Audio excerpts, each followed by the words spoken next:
Welcome back to the deep dive. Today we're doing something a little different. We're not just examining a success story. No, not at all.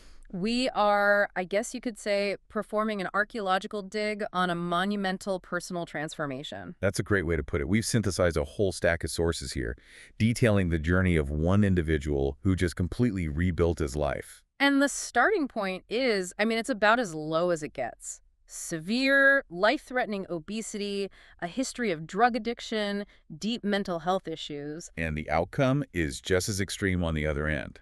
A life rebuilt through this incredible blend of physical discipline, some really specific clinical interventions, and a lot of heavy psychological work. Right. So our mission for you, the listener, is to really reverse engineer this whole process. Exactly. We want to strip away just the inspiration and get to the operational tactics. What were the core strategies? The biological tweaks that allowed the body to actually heal. The therapeutic models that rewrote years of conditioning.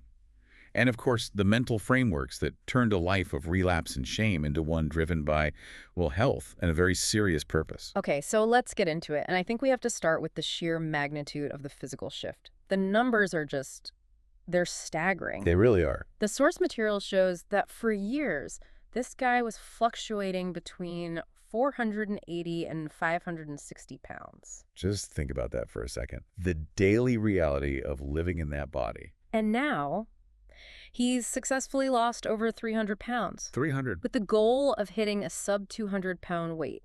I love the line from one of his friends. He said he lost a whole David Goggins at his biggest. It's an incredible human accomplishment, but to understand how he did it, we have to grasp a foundational shift he made about food. Which was? He realized the overeating wasn't just a failure of willpower. It was a biological loop that had completely taken over. And that's such a crucial distinction for food addiction, isn't it? Because you can't just quit. Exactly. With nicotine, with gambling, you can go for complete abstinence. But you have to continue the addictive behavior eating just to survive. That reframes the entire battle. It's like telling a compulsive gambler they have to play a few hands of blackjack every single day just to live. Right. It puts this immense pressure on you. The environment, the modern kitchen, the grocery store, it demands constant vigilance. Which requires massive internal change.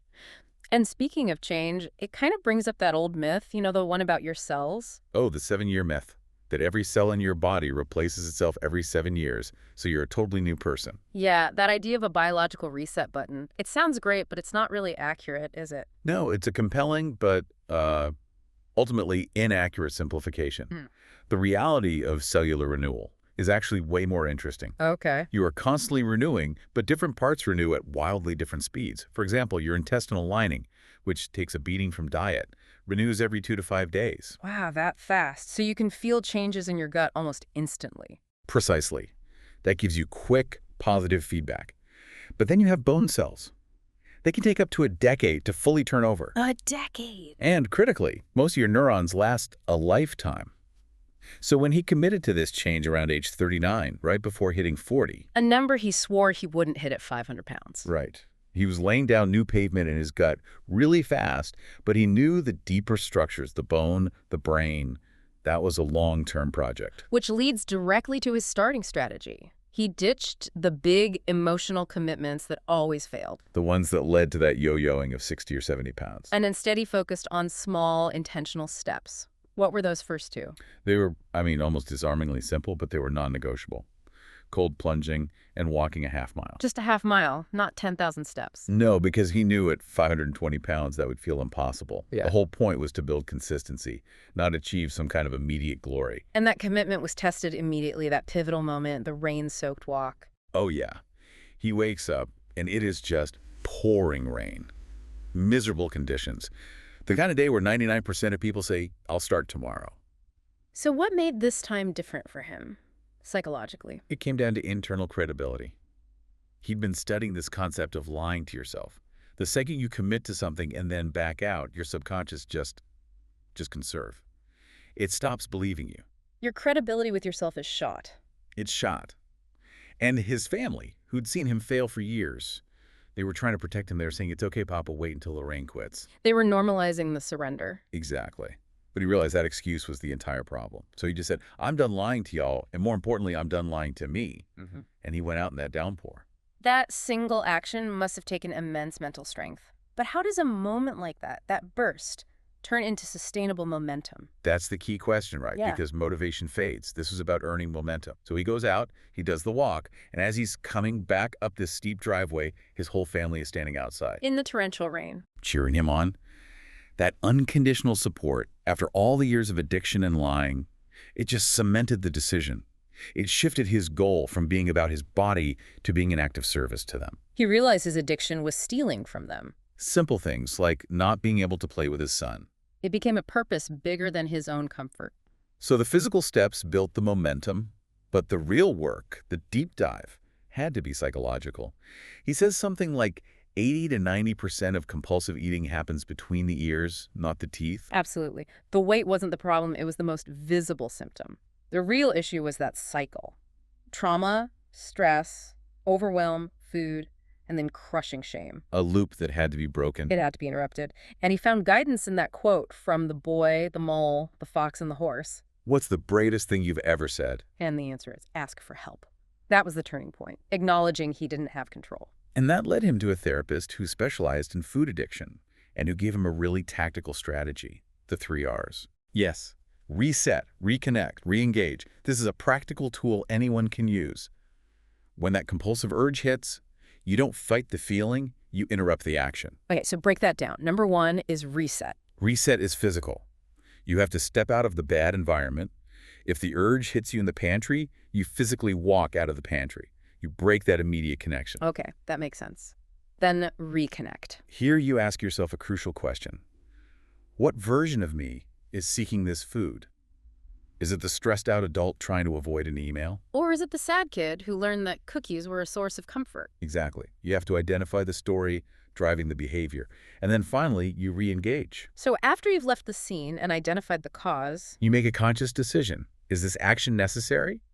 Maybe you really do need a glass of water. Or is it just an old destructive pattern taking over? it's a powerful way to create space between the impulse and the action. And this was tied to another idea. New playgrounds, new playmates. Environment is everything. You imitate your atmosphere always. Mm-hmm. When he was struggling with substances, his friends enabled that. He realized he had to separate from negative friendships and surround himself with people addicted to positive things. Addicted to training, to purpose. He literally prayed for new friends. And it worked. He found this circle of high-performing, disciplined people. Which provides this amazing context for the internal work. But let's shift to the clinical results, because this isn't just about feeling better. The blood work is the objective proof. This is maybe the most critical, technical point of the whole story. He urges everyone to get their labs checked, and specifically to look at insulin levels, not just A1C. Why is that so important? Because you can have a decent A1C, but if your insulin is high, you are biologically sabotaging any effort to lose weight. His initial A1C was 6.4, which is pre-diabetic. Concerning. But the real red flag was the insulin. His insulin was over 40. Normal is under 5. Wow. So explain the mechanism there. Why does high insulin stop weight loss? High insulin is a fat storage signal, plain and simple. When it's chronically elevated at 40, your body is biologically blocked from tapping into its reserved fat for energy. The switch is stuck in the off position. So it doesn't matter how little you eat. It feels pointless, which is why so many people get discouraged and relapse. So what do those markers look like now? The change is transformative. A1C is down to 5.4, totally out of the pre-diabetic range. And crucially, his insulin is now 4.6. He got it under 5. He did. And his C-reactive protein, the marker for body-wide inflammation, dropped from the 6s down to 1.2. Incredible. And the hormonal change. That was huge. His testosterone was in the 50s, the level of a prepubescent child. His free test is now 149, a healthy adult range. That fundamentally changes your ability to sustain any kind of effort. Now, in terms of intervention, why metformin instead of one of the popular GLP-1 drugs? A very intentional choice. He was worried about the rapid weight loss from GLP-1s affecting his gut health, and for him, his diaphragm and vocal control for singing. So he played the long game. It's exactly. A low dose of metformin, just 500 milligrams, about a quarter of a standard dose, to slowly and safely lower that insulin over a year. No quick fix. And we can't skip the, what sounds like a miracle that came with all this, the recovery from color blindness. Yeah, that's a powerful testament to the damage of systemic inflammation. Yeah. After 9 months of cutting out sugar, he started seeing nuances of color again. His body, once it wasn't just fighting to survive, could afford to fix things like detailed color perception. It shows how deep the healing went. So let's shift to the philosophy he built on top of all this, the mantra. Hit the hill first. This is the intentional inversion of his old life, which was always seeking comfort. He realized when he tackled the hardest hill on his run first, the rest of the run and the rest of his day felt easier. It's a strategy to build resilience. You voluntarily do something difficult so that when life throws something difficult at you, you're ready. You're prepared. And it required swapping his negative addictions for positive ones, like intense exercise and, interestingly, bow hunting. Yeah, I found the bow hunting part fascinating. It's framed as a mental discipline. He calls it a moving meditation. To be successful, you need complete, total concentration. The moment he pulls that bow back, all the inner chatter, the bills, the past failures, it just disappears. He says nothing clears a troubled mind like shooting a bow. The difficulty itself cleans out the negative loop. And the discipline required is just extraordinary. That anecdote about the hoodie. A perfect example of self-correction. He waits for hours in a blind, the deer is finally approaching, he goes to draw the bow, and the sound of his stiff hoodie scraping the blind Scares the deer off instantly. and he learns that the smallest mistake can ruin hours of effort. That's a lesson that translates directly to recovery, to business, to everything. It teaches you that painful attention to detail is required for a great outcome. Which all feeds into this broader philosophical shift. He quit searching for happiness. And instead, started striving to be useful to others. And it seems like that goal of usefulness brought fulfillment as a byproduct. The external world certainly validated it. Oh, absolutely. The career milestones that happened during this transformation are astonishing. Singing his gospel song, Hard-Fought Hallelujah, at the Vatican. The first live concert ever allowed in St. Peter's Square. And then, just recently, getting the highest honor in country music. Yeah. The invitation to become a member of the Grand Ole Opry. That's the climax of the story right there. From sitting in the 7th row with an ankle bracelet, crying while watching his heroes at the Opry. To being invited to join their ranks. It's the moment the inner change is publicly recognized. So what does this all mean for you, the listener? For anyone facing their own massive transformation, the core lesson seems clear. It is. Transformation is possible, but it has to address the mental roots. That reset, reconnect, re-engage framework, and the biological roots, like insulin and inflammation. You have to do both. And you have to have patience. That piece of advice he got is so important. You will grossly overestimate what you could do in 90 days, but underestimate what you can do in a year. It wasn't a sprint. It was slow, incremental, and sustainable. So the journey to peace isn't about avoiding difficulty. No, peace comes from the struggle.